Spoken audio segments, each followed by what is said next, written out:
Angélico y la salvación de las almas. De manera que vamos a hacer todas estas partes y luego vamos a orar por ese tema. La salvación de las personas que están sin Cristo y sin esperanza.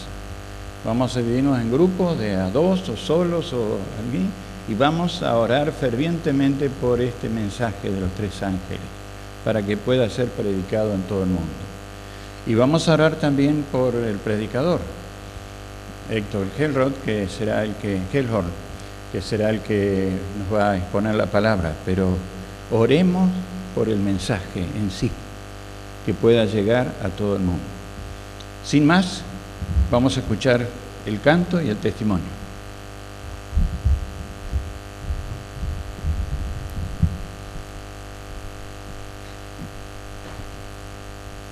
Hola, buenas noches, hermanos.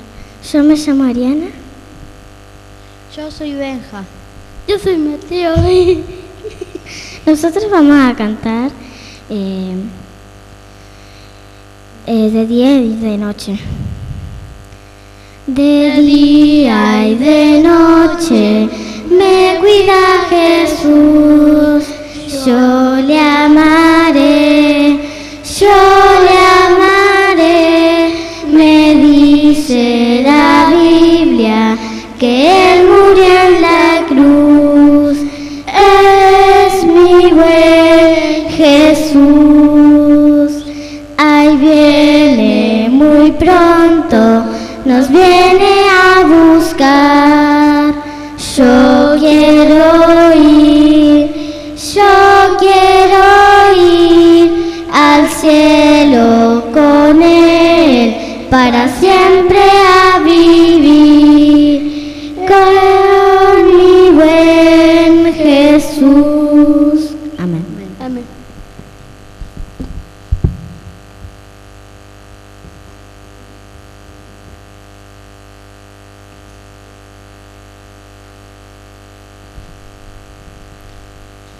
Muy buenas noches. De parte del Departamento Joven, acá se nos solicitó buscar algún testimonio y yo quería presentarles a Mauricio. Ustedes ya seguramente lo conocen porque es una persona que suele estar al frente, pero quería contarles que él desde el año pasado, en el momento crucial del testimonio que él va a contar, él se encontró con nosotros y fue una pieza clave en el trabajo joven durante todo el 2014 y lo va a hacer durante este año también. Así que le agradecemos a Mauri que esté contando el testimonio con nosotros acá. Y bueno, te dejo Gracias, Lucho. Bueno, la verdad me cuesta ser corto con lo que les voy a contar, así que voy a tratar de resumirlo muchísimo. Como decía Luis, yo el año pasado originalmente no venía a Argentina. Yo me negaba a venir a Argentina porque en el diciembre anterior, durante la Navidad, mi hermano entró de emergencia al hospital. Finalmente, en los primeros días de enero fue diagnosticado con cáncer. Tengo una relación muy cercana con mis dos hermanos. Él es mi hermano mayor. Y para mí era completamente inadmisible venirme tan lejos sin poder estar con él. Sin embargo, mi hermano en ningún momento decayó, en ningún momento se puso mal ni demostró debilidad. Y él me obligó a venirme para acá. Yo, sinceramente, en lo académico el año fue muy poco productivo para mí. Pero como decía Luis, me encontré con amigos, de esos amigos que cada vez que yo oro trato de recordar esta parte en la oración, de agradecer por esos amigos que te llevan al cielo. Esos son ellos saben quiénes son, por ahí los van a ver sentaditos en el centro, justo ahí están agrupados ellos hoy, unos por acá también. Y para mí son esos amigos que me llevan al cielo y esos amigos que encontré cuando más lo necesitaba. Mi hermano fue diagnosticado con un cáncer, un pineoblastoma en el cerebro, y había hecho metástasis ya en todo el cerebro y parte de la espina dorsal. No nos lo dijeron directamente a nosotros, sino a un tío que era médico, y le dijeron que tenía 70% de posibilidades de muerte. Para nosotros fue devastador, para mi madre fue muy sufrido y nosotros nos encontrábamos en otro país, ni siquiera en nuestro país, habíamos ido de vacaciones, pero hasta en eso Dios fue perfecto.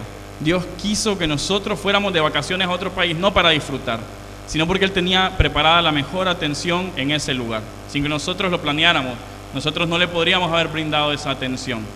Y Él se atendió quizá con algunos de los mejores médicos del mundo, no porque nosotros lo merecemos, porque Dios es el dueño del oro y de la plata, y Él dijo que quería que se le atendiera lo mejor y recibió la mejor atención. Aún con todos los pronósticos en contra, empezó a hacer un tratamiento, y una vez finalizado su primer parte del tratamiento, que era la radiación, los doctores igual decían que faltaba mucho por hacer. Las cuentas de hospital en un país como Estados Unidos se fueron a sumas completamente absurdas, y para honra y gloria de Dios, nosotros no pusimos un solo dólar de lo que se pagó en ese hospital. Es un milagro, no tuvimos que hacer nada.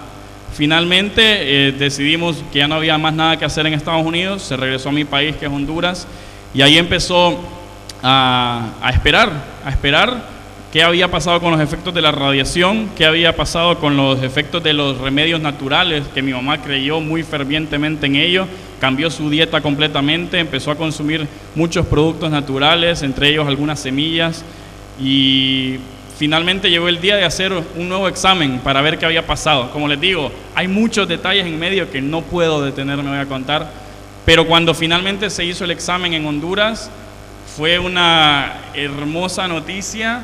Cuando yo estaba acá, estando lejos, sufriéndola, ellos allá juntos, me mandaron el resultado escrito médico, y aunque no podía entender ninguna de las palabras que decía, seguramente muchos acá sí lo podrían entender, lo único que pude sí entender era que decía: en este momento el paciente se presenta completamente libre de cáncer, no muestra ningún resto del tumor que había antes en su cabeza.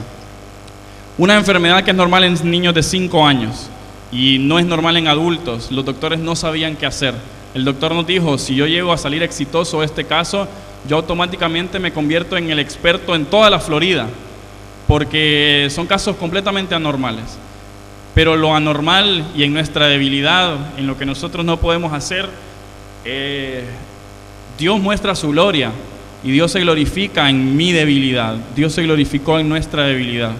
Y hoy mi hermano es un testimonio, y yo siento la obligación. Yo le hice una promesa a Dios. Yo le prometí a Dios que si salíamos victoriosos de esta situación, yo me comprometía a trabajar en su iglesia y a trabajar por los jóvenes y a compartir el testimonio hasta que yo no respire más. Y bueno, no lastimosamente, pero Dios es un Dios que pide que le cumplamos. Así que yo hice esa promesa y ahora estoy comprometido para siempre para trabajar para Él. Espero que Él me dé las fuerzas para hacerlo. Y hoy mi hermano, en su segundo examen que se hizo hace un par de meses, nuevamente salió completamente limpio de cáncer, y esta semana me acaba de dar la noticia que acaba de obtener un nuevo trabajo, y él está feliz porque pasó mucho tiempo sin hacer nada, digamos, y él ahora va a empezar a trabajar este lunes, y es un milagro viviente y una muestra de que los milagros no se quedaron en la Biblia, los milagros no se quedaron en el Nuevo Testamento ni en los discípulos, los milagros existen hoy. Y la oración es poderosa, y estoy seguro que mi hermano es una muestra del amor, de la misericordia y del poder de Dios, y es un testimonio que tengo que contar hasta el fin de los tiempos. Que Dios les bendiga.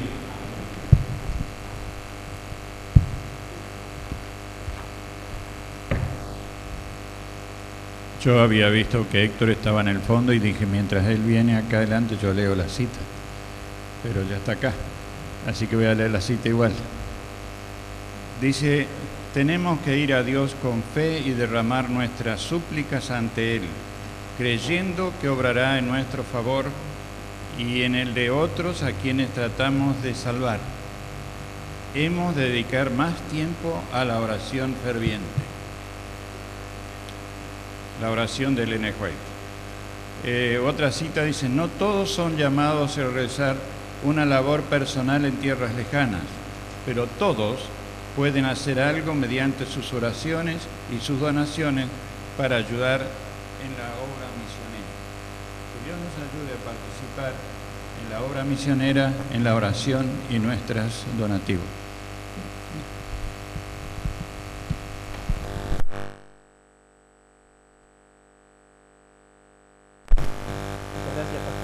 Ubaldo. Buenas noches, hermanos. Un gusto de que la iglesia ha preparado para que, como dice allí en Proverbios 29:18, la profecía se desenfrena. Y ustedes saben que un caballo desenfrenado, ¿qué hace? ¿Vieron alguna vez un caballos desbocados? ¿Vieron alguna vez un carro corriendo cuando los caballos se ponen locos o se asustan porque perdieron el freno? Aquí el pastor Ubaldo me señala la pierna, o sea que algo le pasó. Se lastimó cuando los caballos se desenfrenaron y no hay son ni forma de pararlos. Yo era pequeño, estaba en Maciá. Mi madre es de Maciá, mi papá y mi abuelo aquí de la zona de Viale, o sea que somos de estas pampas.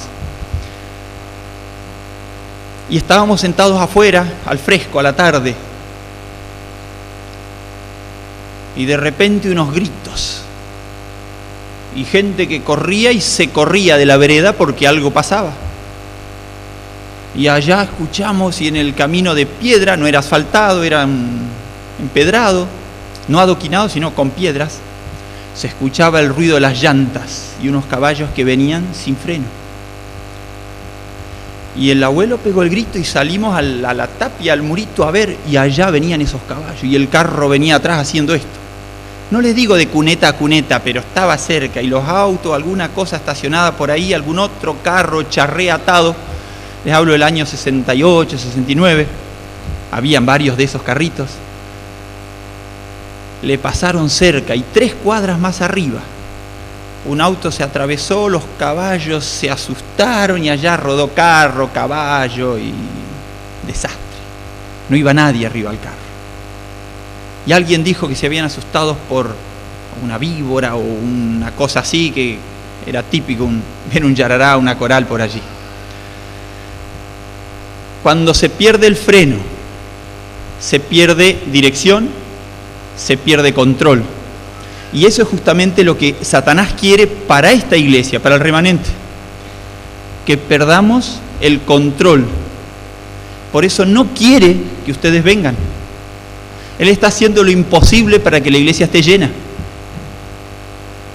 Porque cuando ustedes más dominan los temas proféticos, que profecía y evangelio, ya escuchamos el otro día, son la misma cosa porque apuntan a la salvación de nuestras almas.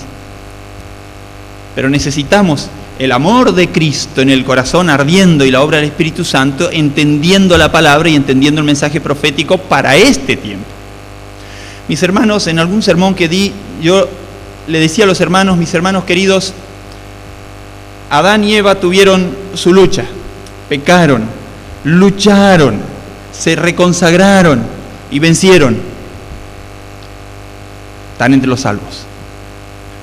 Enoc tuvo la suya, Matusalén, Noé, todos los patriarcas, los profetas, los apóstoles, los reformadores, nuestros pioneros, Miller y los que le siguieron, White, Lauford, tus abuelos y mis abuelos, ellos tuvieron su momento en la historia, su momento para estudiar la Biblia, su momento para aferrarse de eso que les daba firmeza y esperanza, y tuvieron su momento en la historia para ser fieles y morir fieles. Hoy estudiamos en la lección que es más fácil morir que vivir fieles. Bueno, los nuestros, gracias a Dios, vivieron fieles, porque la promesa es: sé fiel hasta la muerte y te daré la corona de la vida. Y hoy yo quiero felicitarlos porque ustedes están acá justamente para estudiar y aprender, pero esto es simplemente un motivador. Esto tiene que seguir en sus casas, tiene que seguir con tu hijo, con tu esposa, en tu grupo pequeño. Pastor, yo esto me di cuenta que tanta cosa no sé. Y bueno, vamos a estudiar profecía, vamos a arrancar allí desde el principio. Y hay tanto para saber. Saben, yo quiero agradecer a la iglesia por invitarme a dar este tema. A Oscar, que me fue a llevar personalmente la guía, porque me hizo mucho bien estudiar este tema del triple mensaje angélico. Un tema conocido, pero no alcanza con conocerlo. Tenerlo acá no sirve. El diablo también lo tiene acá, o no lo tiene en la cabeza. pero no lo tiene ¿dónde? No lo tiene en el corazón, no le arde como un fuego. Y a algunos de nosotros, o a muchos de nosotros, quizás nos está pasando eso, lo conocemos, pero necesitamos que nos queme, que nos pele los talones, porque entonces vamos a salir a contarlo. Si está solo acá no lo contamos, está en el corazón sí lo vamos a contar. Como el enamorado, todos han estado enamorados y el que no, está deseando estar enamorado. Pero el enamorado, ¿cómo tiene? Tiene el nombre del enamorado acá, pero ¿está acá? ¿Cómo está esto? Sístole, diástole, y unas arritmias por ahí seguro, ¿no? Porque cuando la ve le da arritmias, se le altera el pulso. Bueno, a nosotros nos tiene que pasar algo así. Ahora que conocimos a Jesús y la salvación, cuando sabemos de alguien que no sabe nada de esto, me tiene que dar algo, tengo que compartirlo, es algo muy lindo. Y quiera Dios que hoy podamos entender algo de esto. Vamos a ir pasando con las vistas, voy a pedir a los muchachos que manejan el multimedia y vamos a empezar a ver algo de las diapositivas que tenemos para hoy. Apocalipsis 14, del 6 al 12, es el último mensaje de misericordia de Dios para el mundo. El último mensaje de misericordia. No, ese es el próximo tema. El triple mensaje angélico. Les decía, y está en el contexto del tiempo del fin. Estamos viviendo el tiempo del fin. Somos los que somos llamados. Dios previó en su infinita sabiduría que nazcamos en este tiempo del fin. Este es nuestro tiempo del fin. Bueno, búsquenlo tranquilo, no hay problema.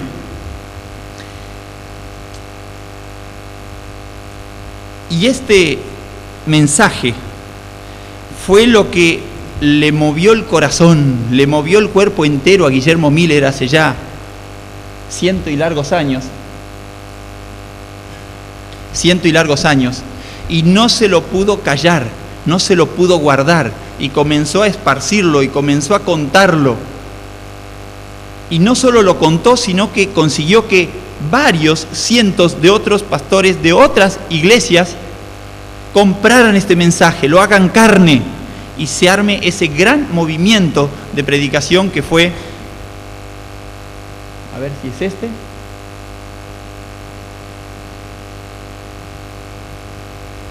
tiene que ser el sermón 4, el triple mensaje angélico, es el siguiente a este, entiendo.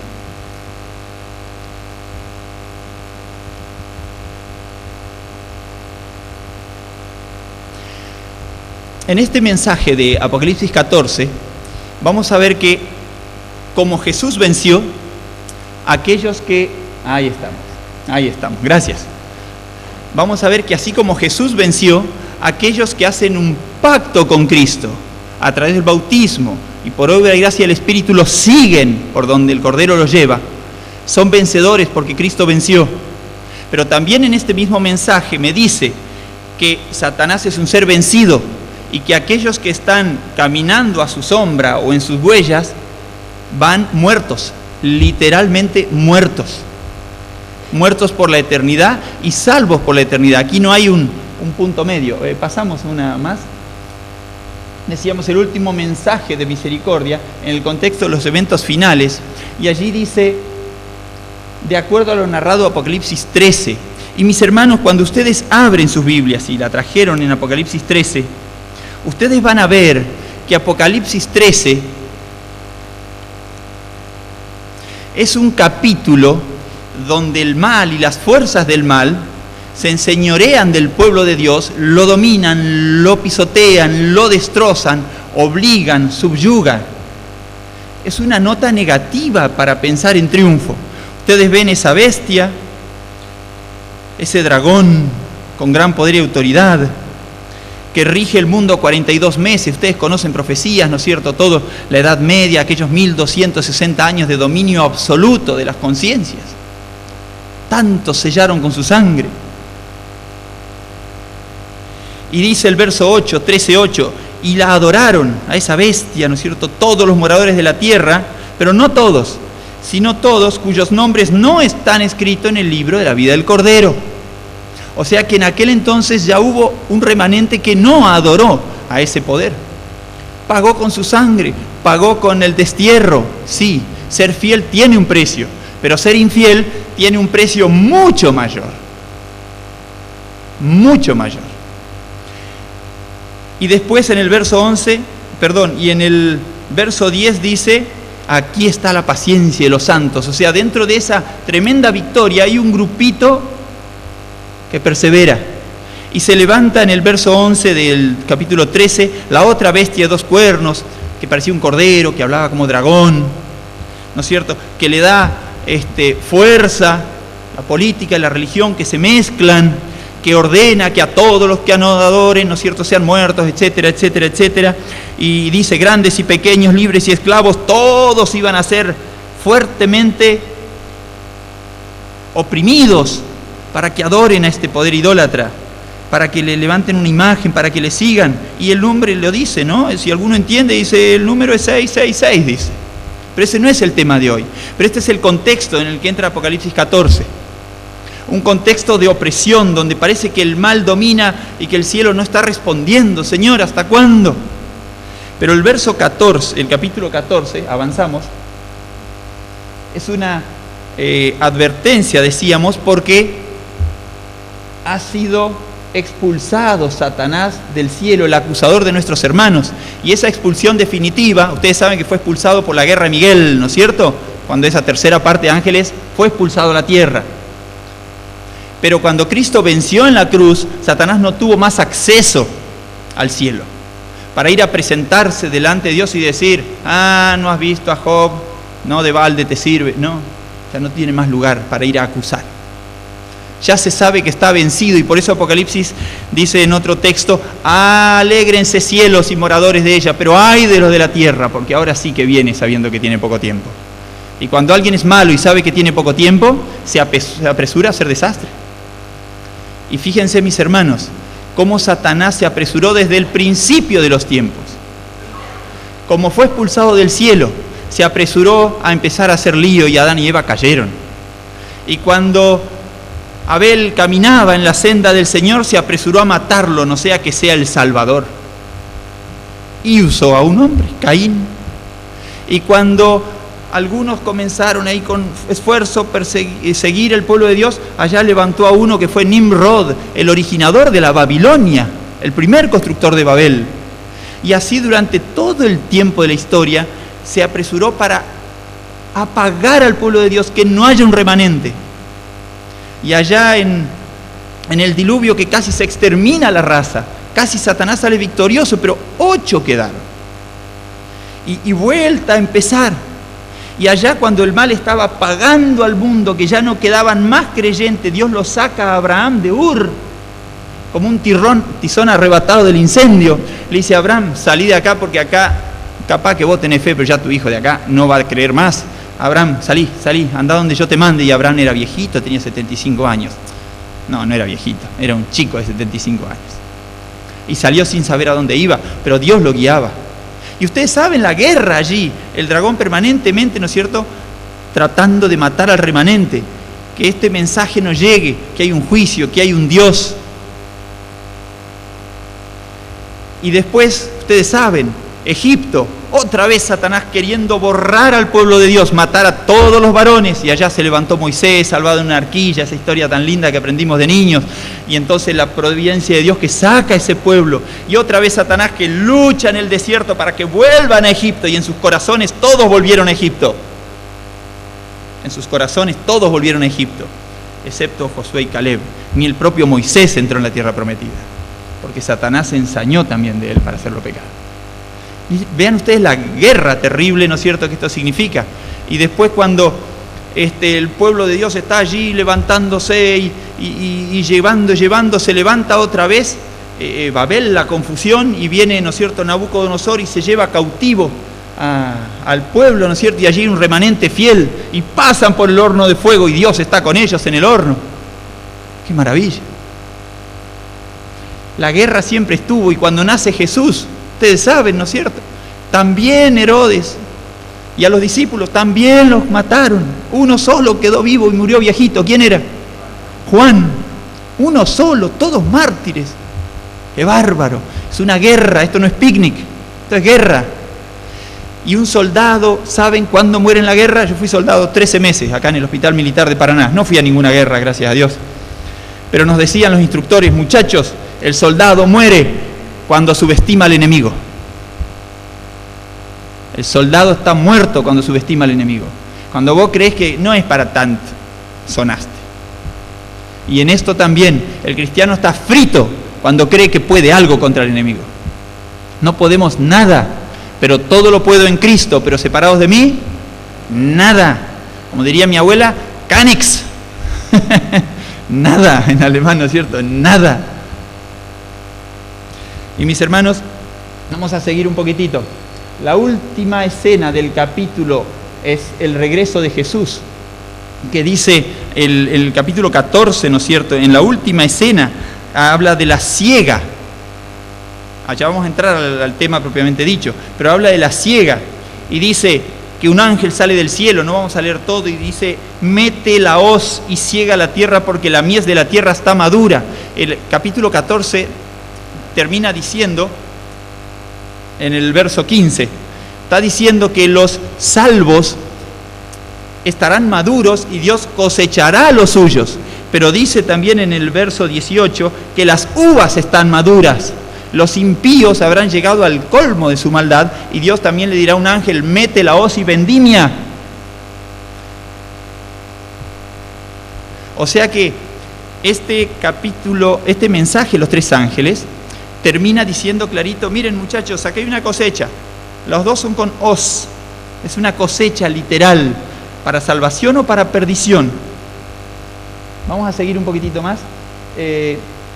Allí donde termina diciendo, incluso, es muy interesante, si uno lo ve, en la cosecha de las uvas, ¿no es cierto? Dice que fue pisado en el lagar fuera de la ciudad, donde termina diciendo el verso 20, fuera de la ciudad. Y ustedes saben que los impíos serán destruidos fuera de la ciudad de Jerusalén cuando se la rodeen para destruirla. Lo que dice el capítulo 21 de Apocalipsis. Interesante, ¿no? Está hablando de lo mismo. Pero saben, así como este capítulo termina con una nota de triunfo y derrota según la decisión que cada uno tome, comienza con una nota de triunfo en el capítulo 14 porque habla de dos grupos y habla de un grupo que dice 14:1, miré y he aquí el Cordero estaba en pie sobre el monte de Sión y con él 144.000. Es un grupo de salvos que no verán la muerte, que estarán con Cristo cuando Él aparezca. Y están en el monte de Sión. Sión, Jerusalén, la nueva Jerusalén, no la vieja allí, tan maltrecha por toda la política que se sigue viviendo en Medio Oriente. Pero ¿a qué me dice? Que habrá dos grupos. Un grupo que estará vivo cuando Cristo venga y otro grupo que estará resucitado cuando Cristo venga. O sea que el contexto de los tres ángeles está en un contexto de victoria, a pesar de que el capítulo 13 me habla de una opresión tremenda. El capítulo 14 me dice, hay triunfo, hay gente fiel, hay gente que vence. No es todo mal, todo mal, todo mal. Tenemos que orar como Eliseo cuando le dijo al Señor, abre los ojos a mi siervo para que vea. ¿Estamos rodeados? Sí, estamos rodeados, pero que abra los ojos y vea de qué estamos rodeados. ¿Estamos rodeados del mal? Sí, pero ¿estamos rodeados de misericordia? Mucho más. ¿Estamos rodeados de un mensaje de esperanza? Mucho más. ¿Estamos rodeados de fe? Claro que sí. ¿Estamos rodeados por los ángeles de Dios que nos guardan? Por supuesto que sí. ¿Los demonios están listos? Y Elena White dice, los demonios están listos para atacar al que descuida la oración. Listos. Y estamos en semana de oración. Pero también dice que los ángeles están listos y acampan. ¿Te conocen el versículo? ¿En derredor de quienes temen a Dios? Y los defiende, mis hermanos. Y los defiende. Vamos a ver entonces el primer mensaje. Avanzamos. Representan estos tres ángeles. Bueno, hay mucho tema para hablar aquí, pero no son ángeles literales. Quizás sería bueno decir esto, por si alguno piensa que son ángeles literales. Dios, si bien usa a los ángeles, y Hebreos 1:14 lo dice, que son ministros, ¿no es cierto?, enviados para beneficio de los herederos de salvación, los ángeles Dios los usa para que nos ayuden en la obra de dar a conocer el mensaje. No son ellos quienes tocan una puerta y dicen: buenas tardes, del Servicio Educacional Hogar y Salud, estamos haciendo una visita de cortesía, con su permiso nos gustaría compartir, y allí entran y me dice mi hijo en estos días, colportando en San Juan, me dice: pa, lo que más vendo es vida de Jesús. Amén, dije yo, amén. Vende libros de salud, de poder de los alimentos y esa cosa. Me dice: lo que más vendo es vida de Jesús. Y una señora me dice: ¿de qué iglesia sos vos? Le dice: bueno, yo voy a la iglesia adventista. Ah, porque hablas muy bien de Jesús, le dije. Claro, un chico de 17 años criado en la iglesia, ¿qué no va a saber de Jesús? Tiene que saber de Jesús, porque Dios te tiene que mover, ¿no es cierto? Tenés que ser el mensajero. Mi hermano, cuando viajás, cuando tomás un colectivo, se sienta a tu lado un desconocido, no podés viajar 3, 4, 6, 8 horas sin hablar con esa persona. Si tenés un mensaje en el corazón, tenés que decirle algo. Hola, ¿qué tal? ¿A dónde vas? ¿Cómo estás? Gracias a Dios, Dios mediante, espero que tengamos un lindo viaje. Metele la cuña. Y si no, directo. ¿Qué tal? ¿Crees en Dios?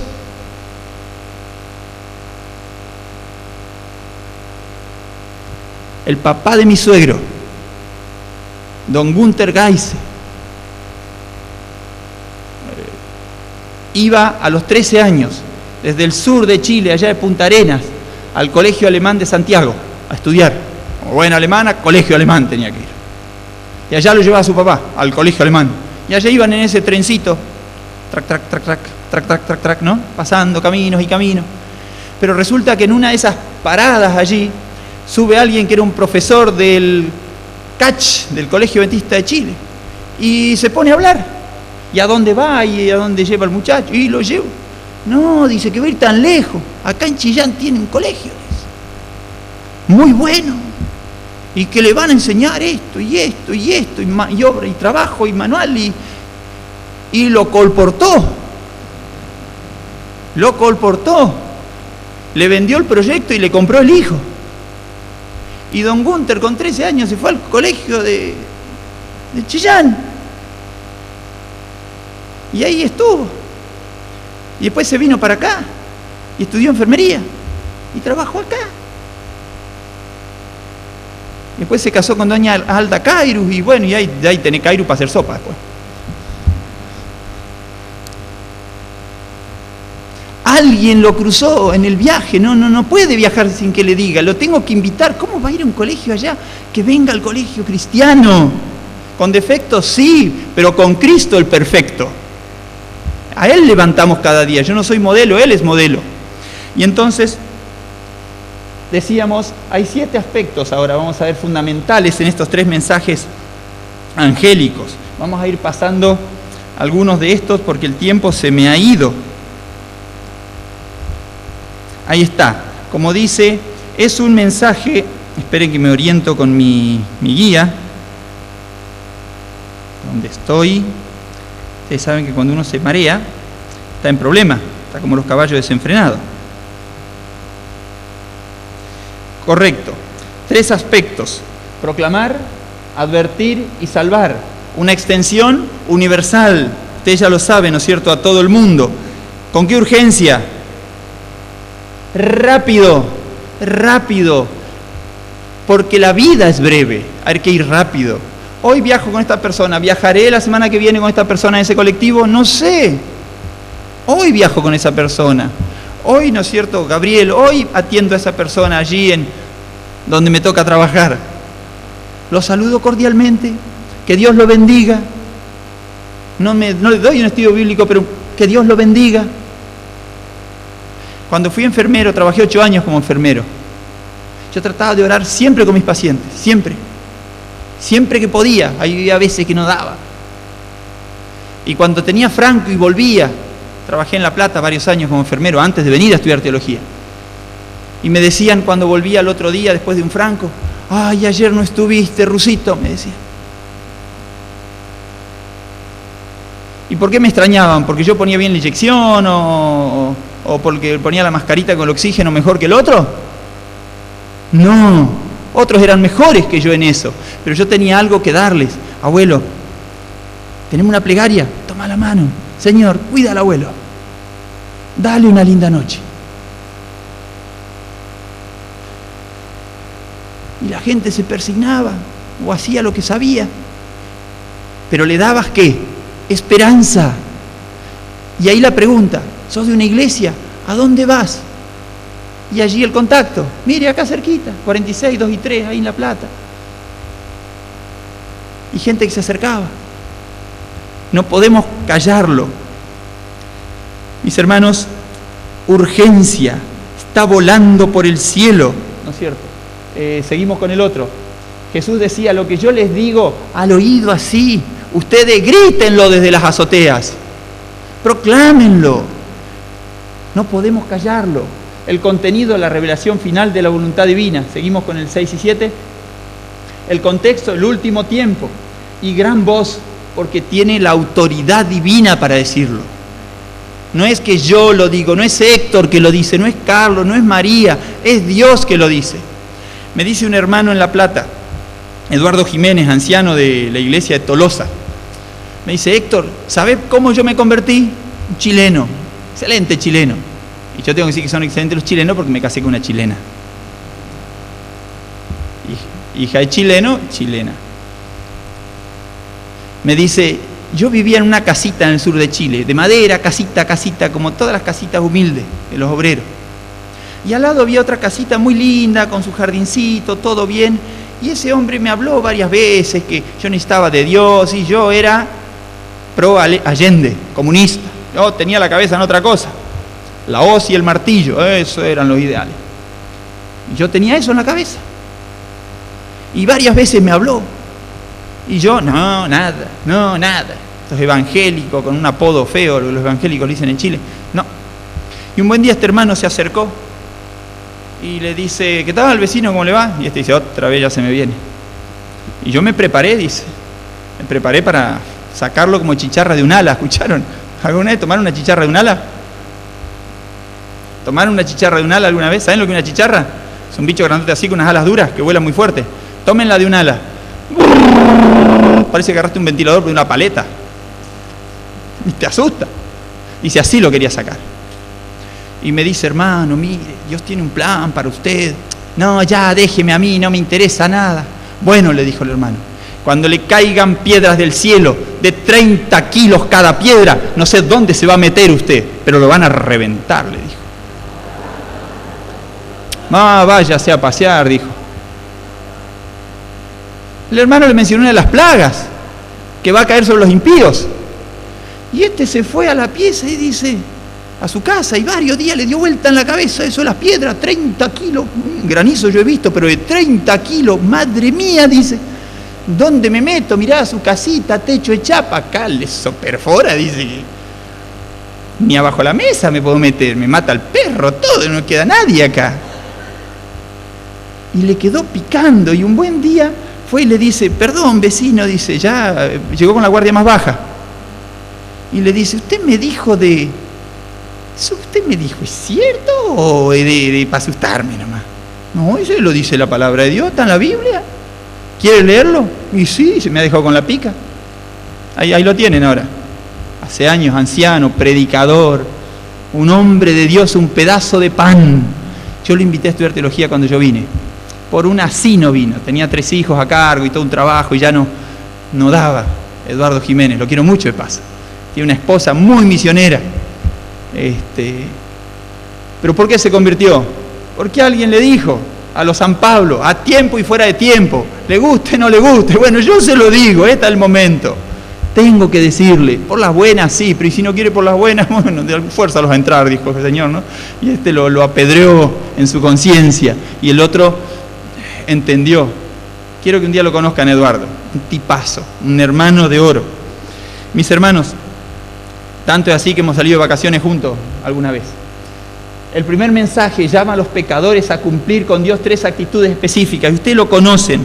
Y allí dice, ¿no es cierto?, teman a Dios, denle gloria, porque la hora del juicio llegó, y adoren al Creador. Teman. Estamos estudiando Proverbios. ¿Qué es temer a Dios? Buscarlo, reconocerlo, tenerlo presente, no ignorarlo. Dice el necio en su corazón, no hay. Dice el sabio en su corazón, necesito a Dios. Necesitamos a Dios. Y al Dios amante, no al Dios del miedo, al Dios del susto, al Dios de la piedra. Necesitamos, sí, al de la piedra, al que viene a romper la base de la estatua, pero no al Dios del granizo. Ese no es para nosotros. No prediquemos el evangelio del miedo, el evangelio de la esperanza, el evangelio de la gloria, el evangelio del sostén hoy. No he visto justo desamparado, ni su descendencia, que mendigue pan. Pedro dijo, Señor, hemos dejado todo, ¿qué vamos a tener? Porque la verdad que acá no veo mucho futuro. Esto estamos pobres, ¿viste? Judas se guarda todas las monedas, no reparte nada. Y Jesús les dijo, yo les aseguro que todo el que hace un sacrificio por mi causa, por seguirme, dejando padre, madre, casas, bienes, herencia, lo que sea, recibirá 100 veces. 100. Y 100, hermanos, es una forma de decirlo. 100 veces tanto en esta tierra, y de yapa, porque eso va de yapa, de regalo total, la vida eterna. Y mis hermanos, yo no quiero que levanten la mano, pero yo espero que ninguno de ustedes esté tomando el Exotanil para dormir o alguna cosa de esa. La conciencia limpia, el saber que Dios te ama, el tener fe en Dios. Ustedes saben que fe es certeza de lo que se espera, convicción de lo que no se ve. Pero a mí me gusta la expresión de Elena de Huay, que es fe. La tía Elena, Schwesterweiss, decía mi abuela, para los que entienden, la hermana Blanca, ella decía Schwesterweiss.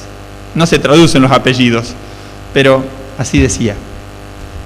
La hermana White dice, fe es creer que Dios te ama, creer que Dios te ama y que Él sabe lo que es mejor para ti, porque a los que aman a Dios, todas las cosas ayudan a bien. No todas son buenas, pero todas ayudan para bien. Las malas ayudan para bien.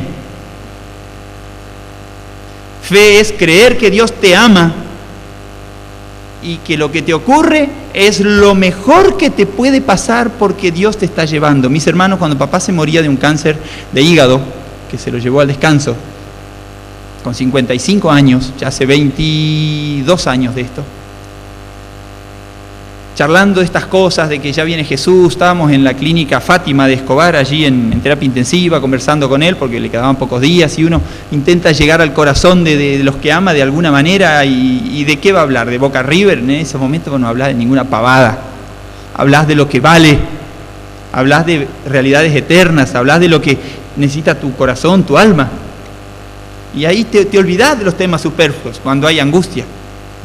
Y estábamos hablando de estas cosas, que papá, mirá, si el tratamiento no da, si llegás a fallecer, si acordate, nosotros vamos a quedar fieles, vamos a luchar por esto, nos vamos a encontrar. Y bueno, esos temas, y uno se le embargaba la voz porque no podía hablar mucho, porque es como que enseguida, ¿no?, le da cosa, porque es difícil de hablarlo. Y él me dice, hijo, Dios a veces nos lleva de los pelos, pero no nos suelta. Y que te lleven de los pelos, no sé cómo te resulta, debe ser medio como que se te estira todo, ¿no? Debe ser feo, pero Dios no te suelta cuando pasás por el valle de sombra o aún el de muerte. Y ese es el mensaje que nosotros tenemos que dar. Tenemos que temer a un Dios que nos ama. Tenemos que buscarlo con desesperación y darle gloria. Venir a estudiar y escuchar la palabra es darle gloria. Hacer el cultito en casa es darle gloria. Ser fiel en tus diezmos es darle gloria. Contarle a otro de Jesús es darle gloria. Ser fiel en tu trabajo es darle gloria. Para que vean vuestras buenas obras y glorifiquen a vuestro Padre que está en los cielos. No nos salvamos por obras, pero glorificamos a Dios por nuestras buenas obras. Gloria a Dios, dice la gente, por este cristiano. Gloria a Dios por este hermano. Gloria a Dios por esta chica que tocó la puerta y me vendió este libro. o que hizo una oración conmigo, o lo que haya sido. Mis hermanos, y sigue diciendo, y adoren al Creador, al que hizo cielo, tierra, mar y fuentes de las aguas. Y junto con esto se engancha el tema del sábado, porque no hay creación sin sábado. No hay sábado sin creación, no hay. Hay un séptimo día. Y el demonio, que siempre se pasa de la raya, dice, bueno, séptimo día, no, séptimo no. Y yo he leído el catecismo, tengo un catecismo así, gordo, y dice, celebramos el octavo día de la creación. Así dice el catecismo romano. Celebramos el octavo día de la creación. Yo digo, ¿cuál es el octavo día? Pero lo dice el catecismo, explicando por qué es el domingo, el octavo día de la creación. Celebramos la creación, por eso el octavo día. Dice así. Después sí, porque Jesús resucitó el domingo, otro argumento más. ¿Saben? Satanás confunde y no te quita la Biblia, pero te la explica de tal manera que no sirve la Biblia.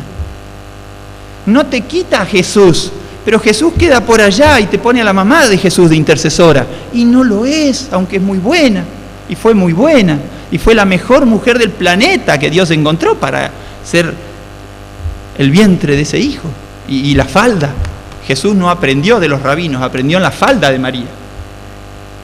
Y mis hermanos, Elena de White dice que si el sábado hubiese sido guardado desde siempre, no habría un ateo en el mundo. ¿Entienden el mensaje que está implícito en esto?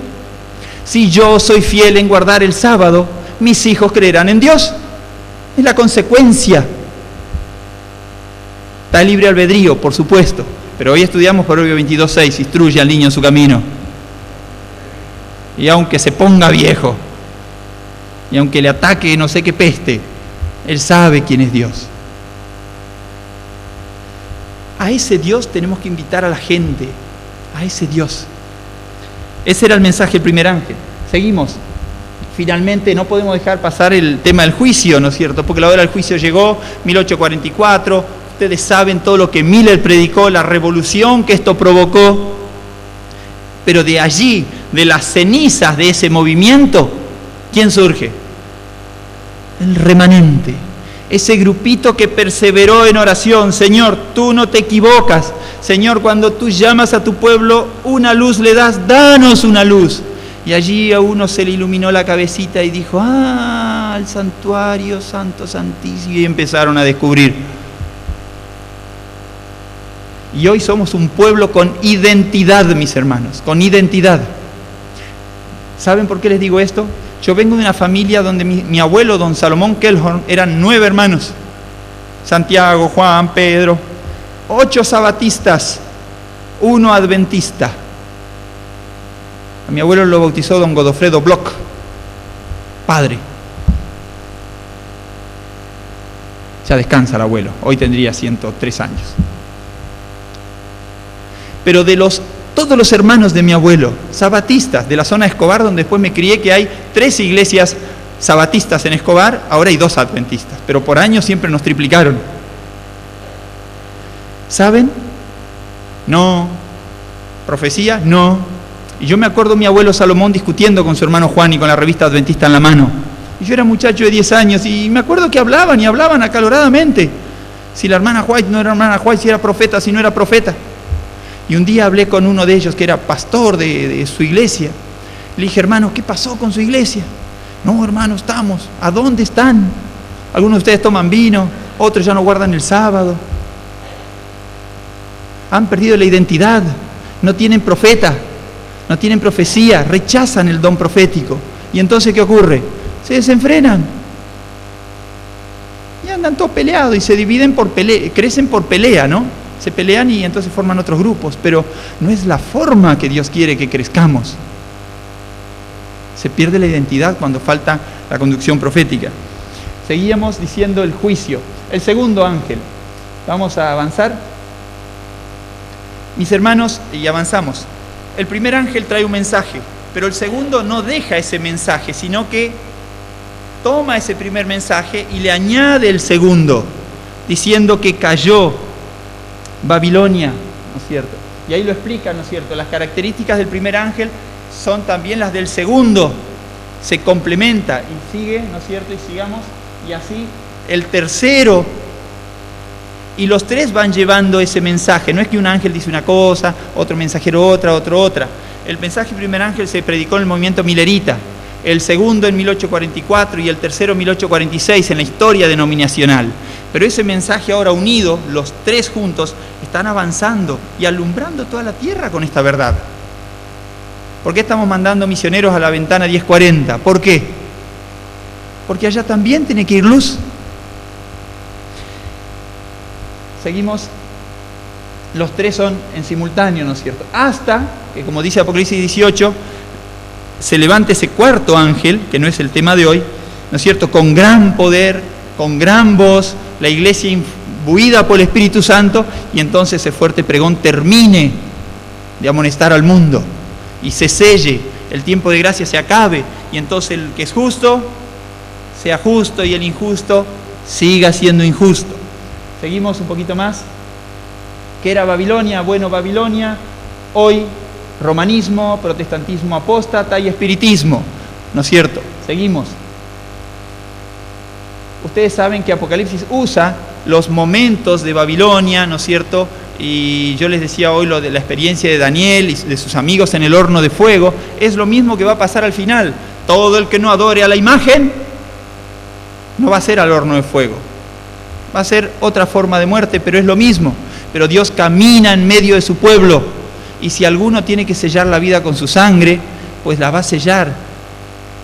Pero la promesa es: sé fiel hasta la muerte y te daré la corona de la vida. Miren, Babilonia está acusada de prostitución espiritual, y ustedes ya lo han estudiado, ¿no es cierto? Influencia para el mal, porque ha dado a beber y ha emborrachado a las naciones, y con sus doctrinas ha hecho lío, la gente está confundida. Una vez me dijo una hermana en Paraguay, 6 meses estuve de misionero allá: ¿usted es pastor? No, le digo, estoy estudiando para ser pastor, yo era estudiante. ¿Cuántas misas le tengo que hacer a mi esposo fallecido para que pase del purgatorio al cielo?, me preguntó. Y me preguntaba convencida. Y yo dije: no sé, hermana, pregúntele al sacerdote. No era hermana, sí, hermana en Cristo, pero era de la iglesia romana. Y él me dijo que todas las que pueda. Confusión. No hay una verdad clara. Blasfemia. Dice Apocalipsis que tenía nombre de blasfemia, ¿no es cierto?, esta mujer. Perseguía a los santos, ustedes ya lo saben. Seguimos con otro punto. Dominaba sobre toda nación, pueblo, ostentación y lujuria, ¿no es cierto? Yo no veré mal, estoy sentada como una reina, dice en una parte allí de Apocalipsis, hablando, ¿no es cierto?, Babilonia. Presunción, ¿no es cierto?, se mandaba la parte. Pero, mis hermanos, tenemos que recordar eso. El texto de: hay mucho pueblo de Dios en Babilonia. Por eso el segundo mensaje decía: ha caído Babilonia. Pero el tercero dice: avisen que nadie reciba la marca. Y la marca es el domingo. Y la marca de Dios es el sábado. El otro día una hermana me preguntó, porque me vio esto: pastor, ¿es la marca? No, es una verruga, le dije, me estoy curando. Sí, es medio bestia, no la logro sacar, pero es una verruga. Y además está en la mano izquierda, le dije. Mis hermanos, tenemos que decirle a la gente: hay un día, y ese día lo puso Dios, ese día está en la Biblia. Y un día vamos a ser obligados, a costa de nuestra vida, ¿de qué lado te vas a poner? ¿Vas a hacer o no vas a hacer? Bueno, entonces no vas a poder comprar ni vender, te vas a morir de hambre. Es interesante el método. ¿Y sin comer cuánto vivís? En un mes no tenés más fuerzas.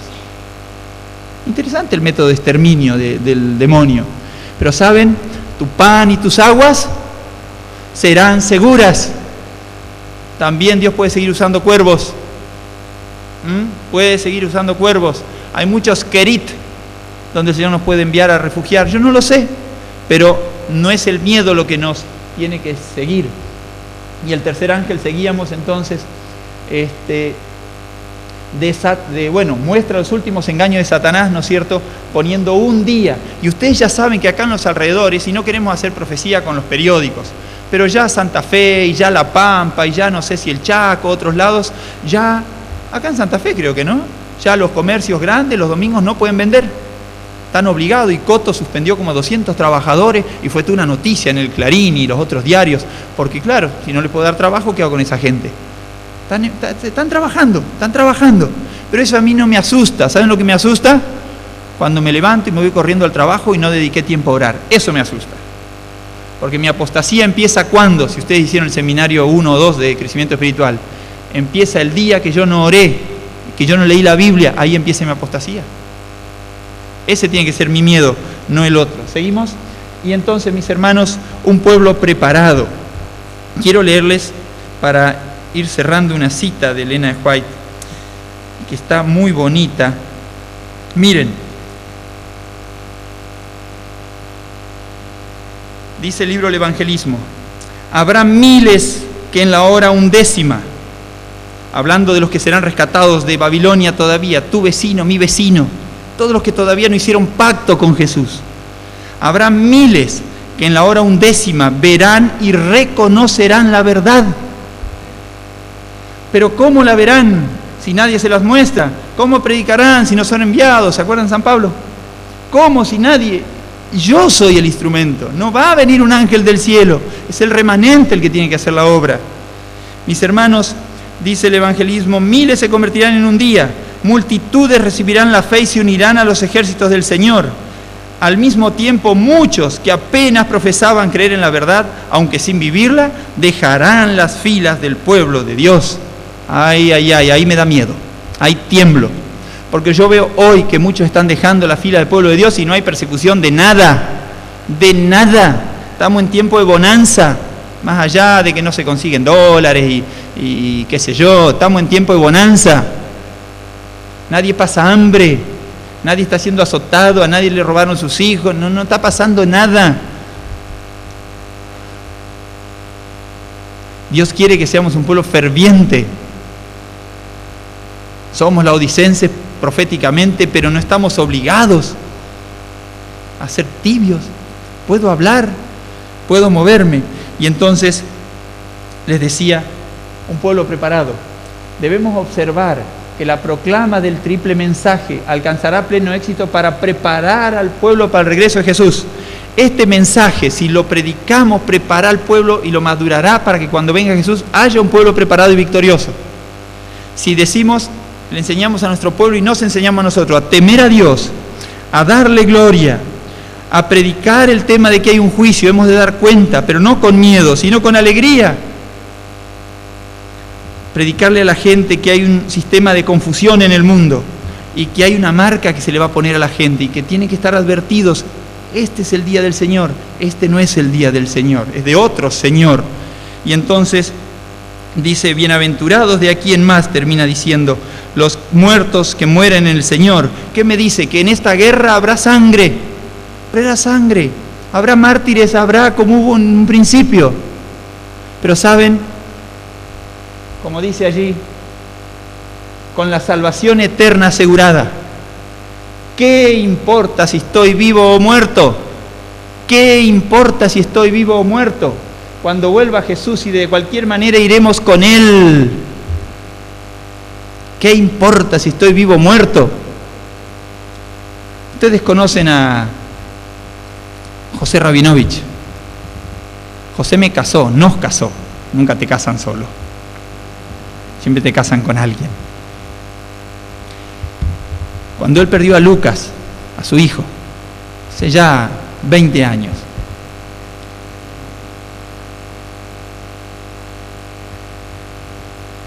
¿sí? ¿Sabían? Capaz que algunos no sabían. Él me dijo alguna vez charlando, Héctor, oré tanto por un milagro, que Dios cure a ese chico, como contaba Mauricio recién con su hermano, que Dios cure a ese hijo, primogénito, lo primero, la fuerza de mi vigor. Y cuando Lucas ya estaba en sus últimas, ya con poca expectativa de pasar algún día más, lo llama y le dice, papá, quiero que agradezcas a Dios por esta enfermedad. Él lo publicó después en la revista Adventista, salió un artículo. Y él se conmovió porque ¿quién no se conmueve ante su hijo agonizando? Pero Lucas, ¿qué decís? Sí, anoche hice la paz con Jesús. Lucas se había descarriado, tenía su cabecita en otras cosas, no estaba pensando bien, había sacado a Dios de su cabeza. Pero esa enfermedad, porque los que aman a Dios todas las cosas ayudan para bien, le hizo entender que él tiene que estar cuando Jesús aparezca. Y le dijo al papá: papá, agradecele a Dios por esta enfermedad. Ahora, ¿podés ir al templo y decir: Señor, gracias por la enfermedad? ¡Qué duro! Pero sí, gracias, porque si vivo un año más, un año menos acá, eso no cuenta. ¿Qué cuenta? Cuenta que cuando venga Jesús, vos esté y yo esté, y yo corra y lo abrace: Arturo, Arturo, ¿te acordás cuando íbamos a Diamante? Yo tenía 17 años y él me llevaba. Él tiene la culpa que yo soy misionero también. Tenés la culpa, y Evelyn también, porque me quisieron mucho. Y yo era un pichoncito, un flaquito así, esmirriado. Flaco. No era flaco, era flaco. ¿Entienden? Eso es más delgado todavía. Pero ¿saben? Me inyectaron fe, ánimo, fuerza. Coloradito me decía siempre. No sé por qué. Pero ¿saben? Siempre hubo gente que te animó para seguir al Señor. Siempre hubo gente que te animó para seguir al Señor. Y ustedes fueron un instrumento. Y hubo muchos más. Mis hermanos, cuando venga Jesús, lo único que cuenta es encontrarte con los que amás. Lo único que cuenta. Por eso hoy tenemos que vivir este mensaje de tal manera que nos mueva los pies, que nos mueva el corazón, que nos mueva las agallas que tenemos, que tan corajudos somos para otra cosa, que para esto también seamos valientes en animar a nuestra fila más cercana, nuestra familia, nuestra iglesia. San Pablo le decía a Timoteo: sé ejemplo a los creyentes. Capaz que decía, no sé si tanto a los de afuera, pero sé ejemplo a los creyentes, en amor, espíritu, bondad, fe. O sea, ustedes conocen 1 Timoteo 4:12. Sé ejemplo, sé modelo, sé patrón. Que Jesús sea, como dijo San Pablo, sed imitadores de mí, como yo de Cristo. Mis hermanos, que este mensaje bonito, que es un mensaje de esperanza, que está entre dos notas de victoria, los 144.000 y lo que resucitan, y después la cosecha de un pueblo maduro, sea lo que nos ayude para poner nuestra brújula bien al norte, y fieles como la brújula, podamos ir al encuentro con Jesús. Quiero animarlos para que le dediquen un minutito siquiera, allí donde están, a decirle a Jesús, en lo íntimo, cada uno: Señor, ayúdame esta semana, de alguna manera, a compartir con alguien esto, que tema a Dios, que le dé gloria, que adore al Creador, que hay un sistema de confusión y que tiene que decidir estudiar la Biblia para no seguir confundido y para que sus ideas se aclaren, porque el pueblo sin profecía se desenfrena. Oramos un minuto, después cantamos para retirarnos.